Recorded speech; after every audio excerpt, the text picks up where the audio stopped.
கர்த்தருடைய பசுத்தமான பெயருக்கு புகழ் உண்டாவதாக, மகிமை உண்டாவதாக. நீங்களாம் எப்படி இருக்கீங்க? நான் ரொம்ப நல்லா இருக்கேன். இயேசு சிலுவையில் தொங்கிட்டு இருக்காங்க. 3 ஆணிகளால் அடித்து அறையப்பட்டு அவர் தொங்கிட்டு இருக்கார் சிலுவையில். அப்பொழுது தூரத்தில் யார் நின்றுட்டு இருந்தாங்கன்னா, பெண்கள். அவரோடு கலிலேயாவிலேருந்து வந்திருந்தாங்க பெண்கள். அவருக்காக ஊழியம் செய்யணும். அவரோடு கூட வந்த பெண்கள், சீடர்களும் வந்தாங்க, பெண்களும் வந்தாங்க. அந்த பெண்களில் ரொம்ப பிரபலமானவர்கள் யாருன்னா, மகதலேனா மரியாள், யாக்கோபு, யோசே, இந்த 2 பேருக்கும் அம்மாவான மரியாள். நிறைய பேர் மரியாள் தாங்க வைப்பாங்க, நிறைய மரியாள் தான். யாக்கோபு, யோவான், அவங்க 2 பேருடைய அம்மா. இதை மாதிரி ஒரு பெண்கள் கும்பலே இருந்துச்சு அவருக்கு ஊழியம் செய்வதற்காக. இவங்களாம் தூரத்தில் நின்று பார்த்துட்டு இருந்தாங்க. பயமாக இருந்துச்சு கிட்ட போகிறதுக்கு. இவங்களுக்கும் தண்டனை கிடச்சிருமோ அந்த பயம்தான். தூரத்தில் இயேசுவை பார்த்துட்டு நின்றுட்டே இருந்தாங்க. அதான் இயேசு தான் இறந்துட்டாருங்க. மகா சத்தமிட்டு தன் உயிரை விட்டுட்டார்ல. அடுத்தது என்ன பண்ணணும்? அடக்கம் பண்ணணும்ல. யாராவது போய் பேசணும்ல, வாய் திறக்கணும்ல, போய் கேட்கணும்ல அவருடைய பாடியை கொடுங்கன்னு. இப்போ ஹாஸ்பிட்டல்னால் நம்ம நேராக போயிட்டு பில் பே பண்ணிவிட்டு வாங்கிட்டு வந்துடுவோம் பாடியை. இவங்க சீடர்கள் அமைதியாகவே இருந்துட்டாங்க. இயேசுடைய குடும்பமாக அதுக்கு மேலே அப்படியே அமைதியாகிட்டாங்க. அவரோடு ஊழியம் செய்த வந்த பெண்களும் அமைதியாக இருந்துட்டாங்க, தூரத்தில் நின்றுட்டாங்க. இப்போ யாரு தான் உடம்ப வாங்குறது? எப்படி அடக்கம் நடக்கும்? அப்போது சாயங்காலம் ஆயிடுச்சு, ஈவினிங்.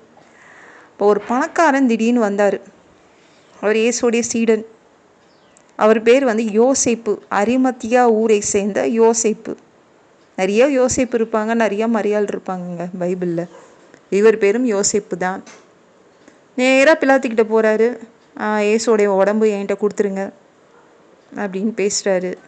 பிலாத்து ஓகே, இவர்கிட்ட கொடுத்துருங்க, இயேசு உடம்ப இவர்கிட்ட கொடுத்துருங்கன்னு சொல்லிட்டான்.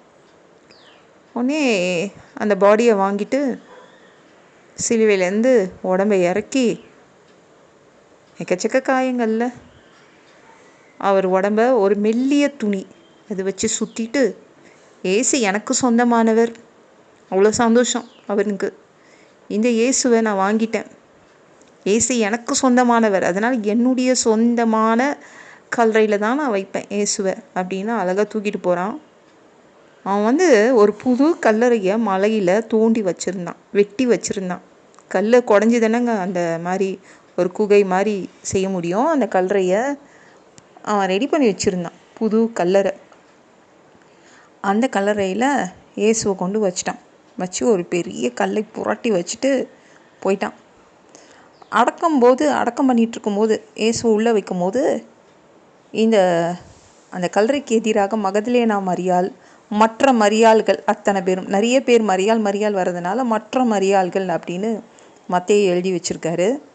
அவங்கெல்லாம் உட்கார்ந்துட்டு இருந்தாங்க, எப்படி அடக்கம் பண்ணுறாரு அதெல்லாம் பார்த்துட்டு இருந்தாங்க. அடுத்த நாள் இயேசுவை அடக்கம் பண்ணியாச்சு. அடுத்த நாள் அப்போ கூட பிரதான ஆசாரியர், பரிசேயருக்கு தூக்கம் வரலங்க. சரி, இயேசுவை சாவடிச்சிட்டோம், முடிஞ்சிருச்சின்னு தூங்க வேண்டிதானே. அத்தனை நாளும் தூக்கம் வரல. 2வது நாளும் தூங்கலை இவனுங்க, பார்த்துக்கோங்க.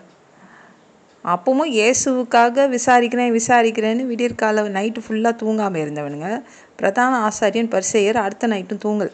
பிலாத்துக்கிட்ட போயிட்டாங்க. போயிட்டு, இயேசு ரொம்ப எத்தனுங்க, அவர் சரியில்லைங்க, எத்தனுங்க, அவர் உயிரோடு இருக்கும் போதே சொல்லி வச்சுருக்காரு. அவர் மெசேஜ்லாம் நான் கேட்டிருக்கேன். 3 நாளைக்கு பின்பு அவர் எழுந்திருப்பேன்னு சொல்லியிருக்கார். நிறைய சொல்லியிருக்கார், நிறைய மெசேஜ் கொடுத்துருக்காரு, நிறைய பிரசங்கங்கள் பண்ணியிருக்காரு. அதெல்லாம் எங்களுக்கு ஞாபகம் இருக்குது. பிரசங்கெல்லாம் கேட்டிருக்கானுங்க, ஆனால் இயேசுவை ஏற்றுக்கல. பார்த்துக்கோங்க, கல் நெஞ்சுக்காரன்கள்.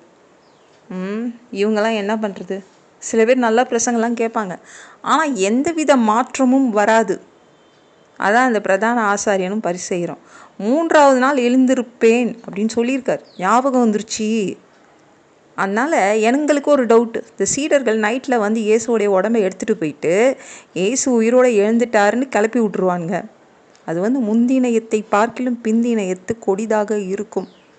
அதனால் பிலாத்துக்கிட்ட கேட்குறாங்க, நீங்கள் இந்த 3 நாள் வரைக்கும் இந்த கல்லறையை மட்டும் பத்திரப்படுத்தி கொடுக்குறீங்களா அப்படின்னு. கொஞ்சம் பத்திரமா பார்த்துக்கணும் கல்லறையை. சீடர்கள்லாம் அந்த சைடு வரக்கூடாது. இயேசுவுக்கு எத்தனையோ சீடர்கள் இருக்காங்க. திடீர்னு அரிமத்தியா ஊரை சேர்ந்தவன் நானும் சீடன்றான். 12 சீடர்கள் தான் நாங்கள் நினச்சோம், ஆனால் எக்கச்சக்க சீடர்கள் வந்து நாங்களும் இயேசுவோடைய சொந்தம் தான் சொல்கிறான். அதனால் யாராவது தூக்கிட்டு போயிடக்கூடாது இயேசுவை. அதனால் அந்த கல்லறையை பத்திரப்படுத்தணும். உடனே பிலாத்து அதை வந்து நான் பண்ண முடியாதுன்ட்டான். அதான் உங்ககிட்ட காவல் சேவகர்கள் இருக்காங்கள, நீங்கள் பத்திரப்படுத்திக்கோங்க, இது ஏன் வேலை கிடையாது அப்படின்னு பிலாத்து மறுத்துட்டான், செய்ய மாட்டேன்ட்டான். ஆனால் இவங்க வந்து இவங்களுடைய காவல் சேவகர்கள்லாம் அங்கே கொண்டு நிறுத்தி கல்லறையை கண்ணும் கருத்துமாக இவங்க பார்த்துட்டு இருந்தாங்க. அவர் உயிரோடு எழுந்திருக்கக்கூடாது. அடுத்த ஆசை, ஃபஸ்ட்டு ஆசை நிறைவேறிச்சு. அடுத்த ஆசை இவர் 3ஆவது நாள் உயிரோடு எழுந்திருக்கக்கூடாது என்று ஆசைப்பட்டாங்க. எப்படிப்பட்ட மனிதர்கள் பார்த்தீங்களா?